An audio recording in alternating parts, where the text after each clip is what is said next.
در همون اوائل این دولت آقای هاشمی پیغامی برای یکی از این پادشاهان حاشیه خلیج فارس فرستاد که شما نگران نباشید، ظرف 6 ماه این دولت ساقط می شود، که بعداً افرادی رفتن توضیح دادن و مسئله تا حدودی حل شد.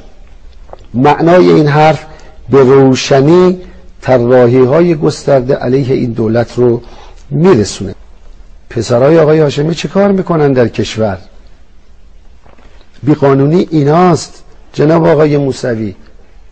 استاد اویل بیقانونی نیست که طرف میاد اینجا محاکمه میشه، محکوم میشه، از زندان فراری داده میشه و میره خارج و تش پسر آقای هاشمی است.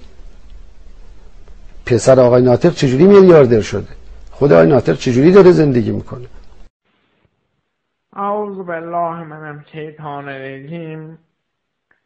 بسم الله الرحمن الرحیم و به نستعین.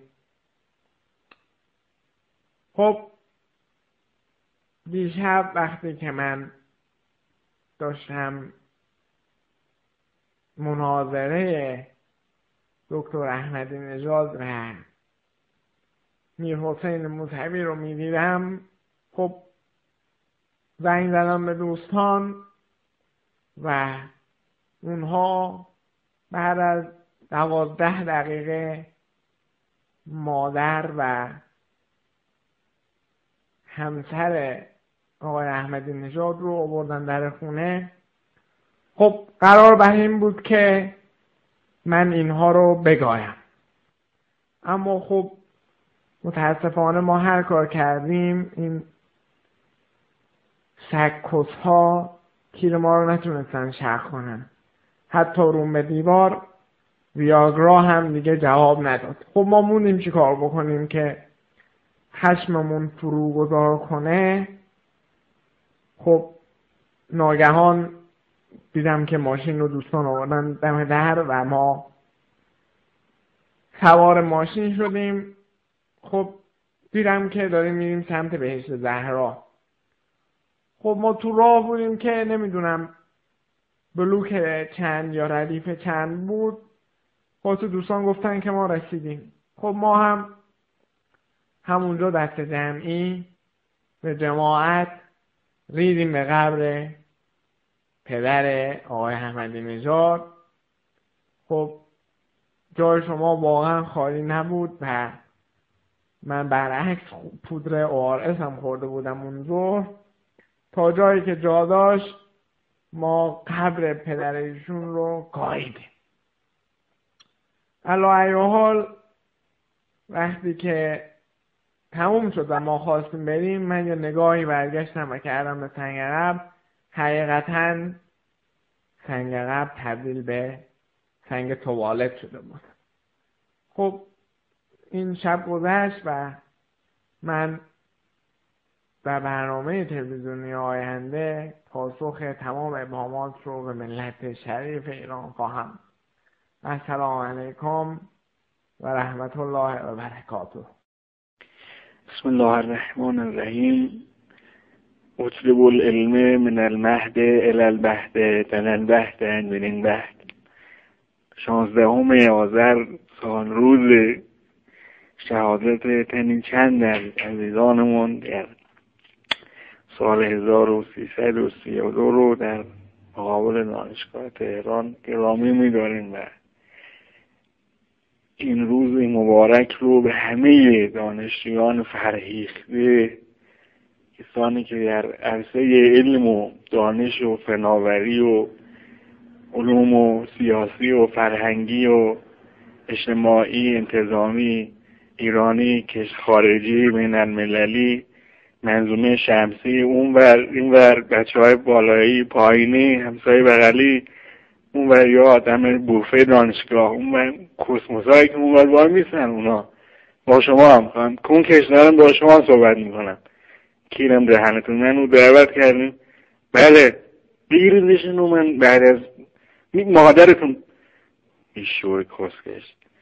بله عرض میکردم خیلی روز مبارکی است. ما امیدواریم که در عرصه های مختلف جوانان ما تقوای الهی رو جدی بگیرن. تقوا مسئله ای نیست که به این راحتی ها بتونیم باهاش کنار بیاییم و بتونیم اونو به دست بیاریم. تقوا رو باید از نفس خودمون. کسکش برای تو صحبت میکنم، جاکش خفه شو، کینم دهن بابات. تقوا داشته باش. یه جای ننجین لا اله الا الله اوصیکم بتقوی الله. واقعا من از اساتید بزرگم این تقوا رو به ارث بردم و از همینجا تشکر میکنم از کسانی که در عرصه های علمی، فرهنگی و غیره ستا نقطه زحمت میکشن.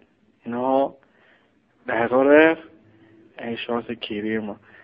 به هر حال اگر بحث علم باشه یعنی در همین تاریکی شما چراغ روشن کنید، یک چراغ علم، چراغی که باعث نور هدایت. چون کشماولت خاموش کن دارید مادر لا اله الا دهنتون من میگم واقعا سخنرانی تموم شه.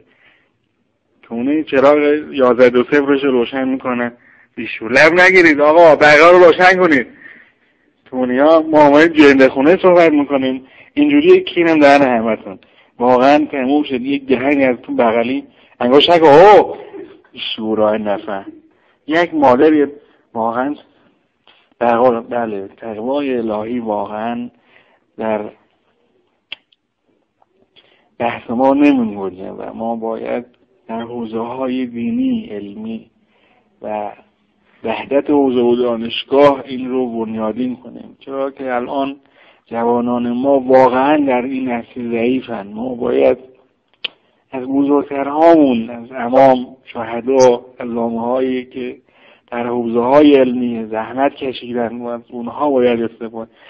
کیرم رو دهن کنکش ادا در میاری کونی عکس کوسه دهن کوسه تو کونت میکنم نامردا. تقوای الهی واقعا چیزی نیست که بشه اون رو خرید. اون باید در ذات آدم باشه و در کیرم تو ذاتت نمیذاره حرف بزنم. واقعا هیچ حرفی ندارم.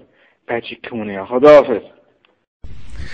بسم الله الرحمن الرحیم.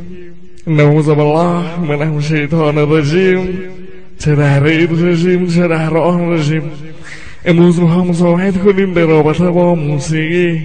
اول عزیز تشکر میکنم از شهوله عزیز به خاطر سازندگی آهنگ میای از این مراه گذری دل و هر جواهای میبری. توجه شما رو به این آهنگ جلب میکنم. بفرمایید.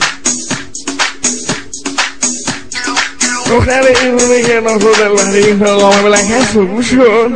میشونی حلت سری رو حرفای دلشو گوش کن. بفرمایید. اون مسجی ها بفرمایید.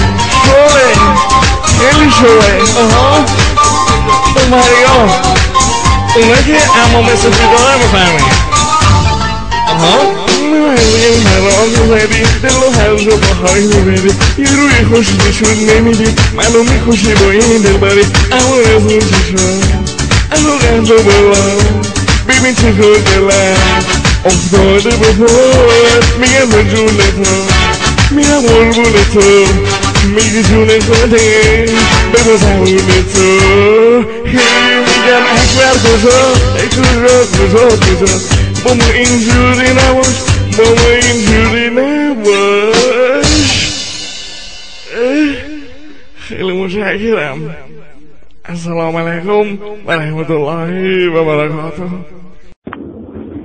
بابای سفر کسکش خر یک من یک کنم بر کفلت تکیه کنم. بابای سفر کسکش خر دور من دولا شدی کردم چونت ملا شدی. بابای سفر کسکش خر سه من سنگ هموم کردی چونت به سرمون. بابای سفر کسکش خر داره من چاره نکن چونتو به گیر پاره نکن. بابای سفر کسکش خر پنج من پنجه شیلنگات هوا چونت بکیز. بابای سفر کسکش خر شیشه من شیشه شراب مزه چونت خیلی خراب بابا سفر. آی بله کسکش خر. آی بله هفت من هفت دروازه چرسی چونت چپ دروازه بابا سفر. آی بله کسکش خر. آی بله